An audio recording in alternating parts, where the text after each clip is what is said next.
सुप्रभात बच्चों। आज हम श्री गोविंद शर्मा के द्वारा लिखी गई कहानी काचू की टोपी को सुनेंगे। सभी बच्चे ध्यानपूर्वक सुने। कहानी कुछ इस तरह है कि हर साल सर्दी आते ही पहाड़ों पर ठंड बढ़ जाती थी और काचू इस ठंड से उतना परेशान तो नहीं होता था जितना कि सर्दी की वजह से उसके काम धंधे बंद होने की वजह से वह परेशान हो जाता था, क्योंकि काचू एक मेहनत मजदूरी करके गुजारा करने वाला इंसान था। इसलिए हर साल सर्दी के मौसम में वो पहाड़ छोड़कर मैदान में आ जाता था और मैदान में आकर वह मजदूरी करके अपना घर चलाता था। वैसे पहाड़ की एक जैसी ठंड के बजाय मैदान की कभी कभी गर्मी, कभी सर्दी, कभी तीखी हवाएं उसे ज़्यादा परेशान करती थी, पर मैदान में उसे काम तो मिल जाता था। इसलिए हर साल काचू मैदान के गांव या शहर में काम करने आ जाता था।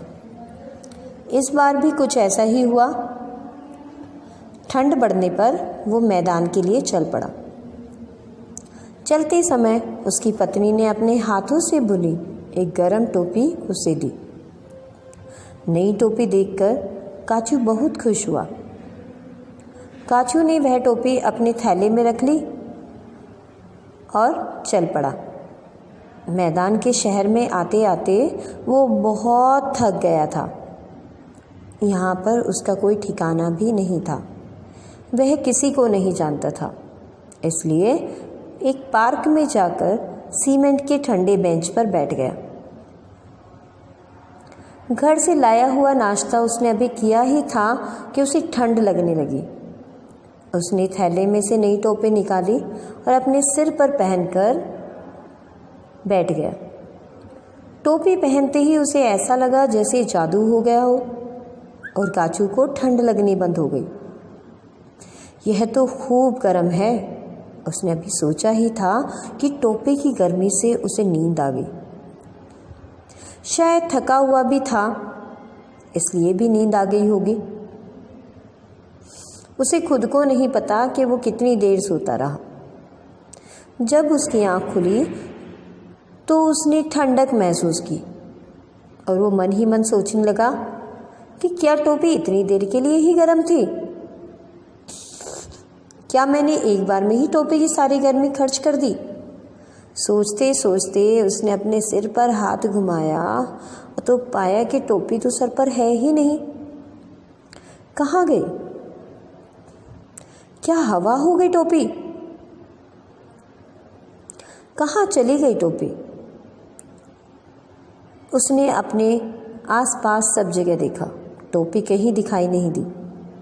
लगता है जब मैं सो रहा था तब किसी ने मेरी टोपी को चुरा लिया। मुझे टोपी और चोर दोनों को ढूंढना चाहिए।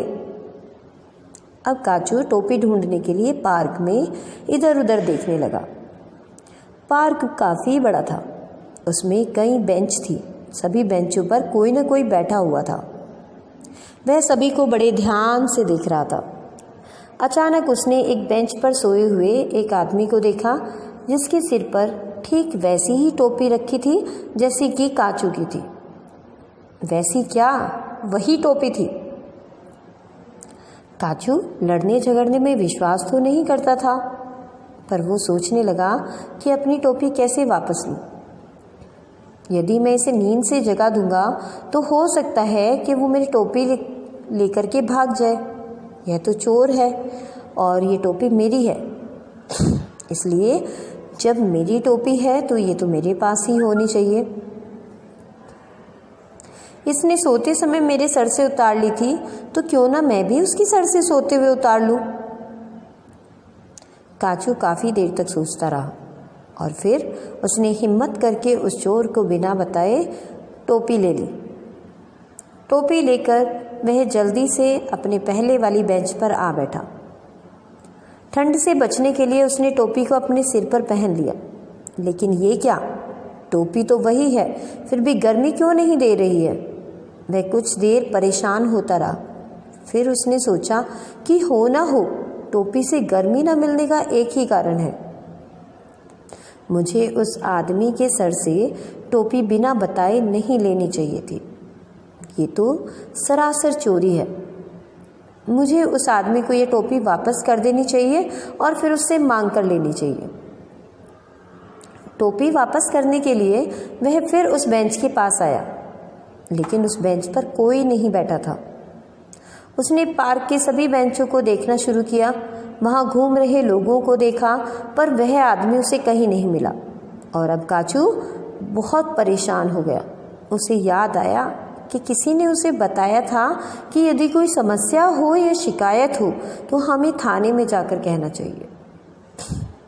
इससे पहले वह किसी थाने में नहीं गया था।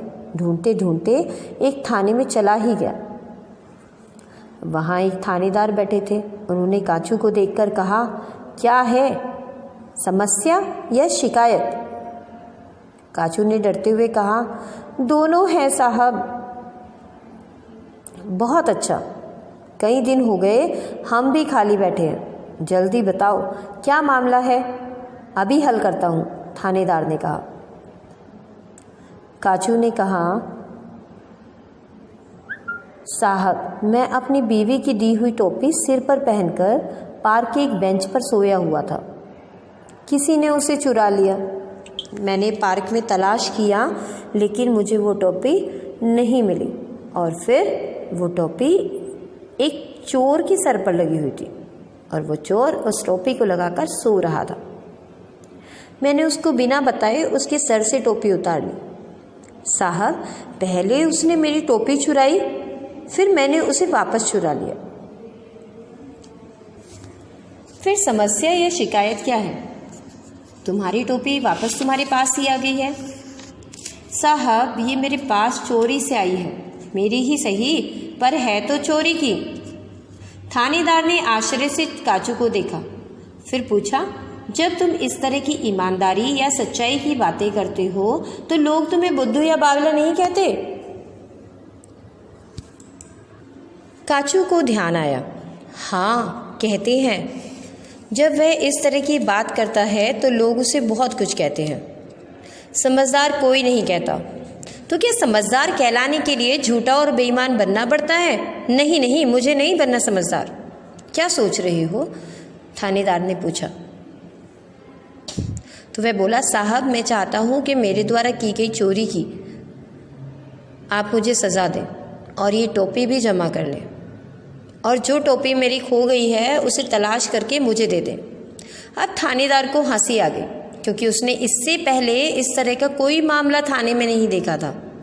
थानेदार ने अपनी मूंछों पर ताव देते हुए रोबीली आवाज़ में कहा, चोरी की टोपी रखते हो, इसे तुरंत थाने में जमा करा।